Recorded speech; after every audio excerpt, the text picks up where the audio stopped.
Ein schwerer Stein wurde auf ihn draufgelegt, sodass er bald gestorben wäre. Sumayya, sie wurde getötet, indem er ihr einen Speer in ihre Scham gestochen hat. Yasir, ihr Mann, wurde getötet. Ammar wurde gefoltert. Uthman wurde gefoltert. Die Muslime wurden gefoltert und getötet. Und es gab mehrere Mordanschläge auf den Propheten und am Ende mussten sie Mekka verlassen. Und vorher sind schon Gefährten des Propheten, insgesamt 83 Männer und 18 Frauen, nach Abyssinien geflüchtet. Dann hat der Prophet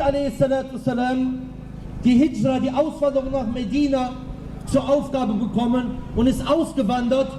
Und die Sahaba, die mit ihm ausgewandert sind, mussten ihr ganzes Vermögen, ihr ganzes Geld, ihr ganzes Hab und Gut dort in Mekka zurücklassen. Das heißt, sie haben alles verloren. Sie sind aus ihren Häusern herausgetrieben worden und dann kam die Erlaubnis zum Kampf.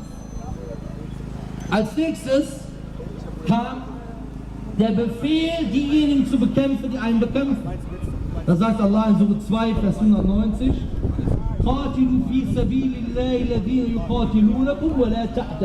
das heißt, bekämpft auf dem Weg Allahs diejenigen, die gegen euch kämpfen, aber übertreibt nicht. Aber übertreibt nicht. So, jetzt kommen wir mal. Gib mir nochmal bitte einen Koran, aber am besten, wenn einer einen auf Deutsch dabei hat. Ist egal. Schlag mal bitte Sure 9 auf, ganz am Anfang.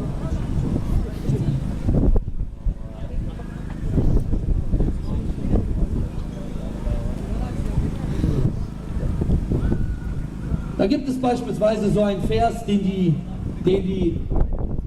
ich wollte gerade schon Spinner sagen, aber ich will ja keinen beleidigen. Ja. Mit denen die Leute immer kommen, ja, nee, so sind wir nicht. Mit dem sie immer kommen, ja. Ha, hier, guck mal da, was da steht hier, ja, da. Wir wollen uns alle töten. Ja, hier.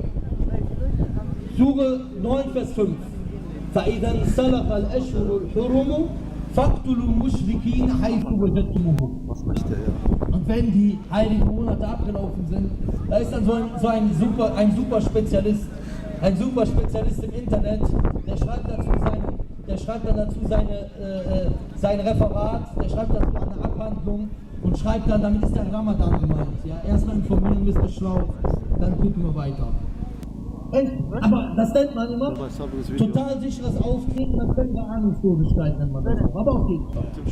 Aber ich verrate heute nicht, welche Monate damit gemeint sind, verrate ich heute nicht. Kann er weiter rätseln, der ist Spezialist im Internet, der Islam-Experte, dann können wir weiter rätseln. Auf jeden Fall. Ja? Wenn die heiligen Monate abgelaufen sind, dann tötet die Götzendiener, wo immer ihr sie findet.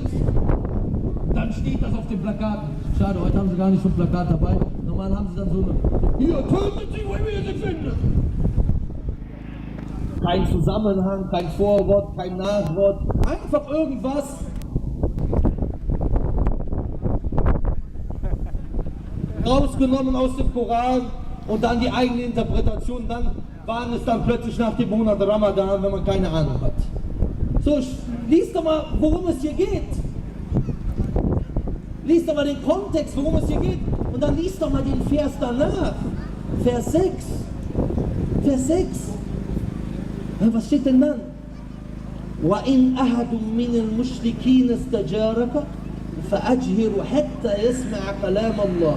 Und wenn einer von den Muschrikin, also die eben noch mit dir gekämpft haben, ja, dich darum bittet, um Sicherheit bei dir sucht, so gewähre ihm Sicherheit.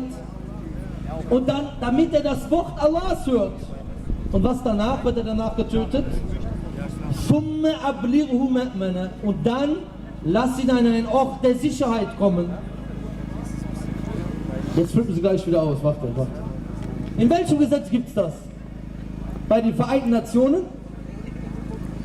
Da ist das auch so, ja. Die sind auch, alle die angeblich gegen die Vereinigten Staaten gekämpft haben oder auch nicht gekämpft haben, die zufällig daneben standen, die sind auch an einem Ort der Sicherheit. Guantanamo. Ein sicherer Ort, wo sie nicht ausbrechen können. Aber im Islam ist damit, ja. Ich mache mich jetzt nicht über die heftige Guantanamo lustig, nicht, dass das jemand falsch versteht. Ich mache mich über die Heuchelei lustig. Ja, guck mal hier im Islam. Aber hier ist mit oft der Sicherheit gemeint, wo diese Leute sicher sind. Wo gibt es das? Nirgendwo. Ja. Übrigens, dann kommen sie immer mit, medinesische und mekkanische Suren. Medinesische und mekkanische Suren. Ja, das ist eine medinesische Sure, du Schlauberger. Jesus Medina, das ist sogar eine der letzten Suren, die offenbart wurde. Dann der nächste Punkt. Ja. Ach ja, übrigens noch eine andere medinesische Sure. Surah Mumtahina. Da steht, لا ينهاكم الله عن الذين لم يقاتلوكم في الدين ولم يخرجوكم من دياركم أن تبروهم وتقسطوا إليهم. Medinesische Sure. Allah hat euch nicht verboten, diejenigen, die euch nicht bekämpft haben wegen eurer Religion und die euch nicht vertrieben haben aus euren Häusern, mit Güte und Gerechtigkeit zu behandeln. Ja. Was haben wir noch? So, schlag mal Sura 8, Vers 61 auf. So. Das heißt, wir sehen hier ganz klar und eindeutig, dass die Schlauberger besser mal aufhören, selektiv irgendwelche Koranverse aus dem Kontext heraus der Menschheit zu präsentieren, sondern eine ehrliche Herangehensweise wäre, dass man versucht, sich wissenschaftlich über solche Themen zu unterhalten. Aber wenn du dann sagst, in der Bibel steht, Lukas 14, Vers 26, wer zu mir kommt und hasst nicht seinen eigenen Vater und hasst nicht seine eigene Mutter und hasst nicht seine eigene Frau und hasst nicht seine eigenen Kinder und hasst nicht seinen eigenen Bruder und seine eigene Schwester, er kann nicht mein Anhänger sein. Wenn du den Vers bringst, dann sagt er, ja, man muss den Kontext verstehen, man muss andere Verse heranziehen. Stimmt. Ja. Ich sage fairerweise, das ist richtig. Das ist korrekt. Wir können nicht über die Bibel urteilen anhand von einem Vers, den wir völlig unwissenschaftlich und selektiv aus dem Kontext herausziehen und wir bauen dann darauf unser Urteil auf. Geht nicht. Aber warum nicht beim Koran, beim Islam dieselbe Herangehensweise? Weißt du? Solch ein anderer Vers, der sehr gerne benutzt wird.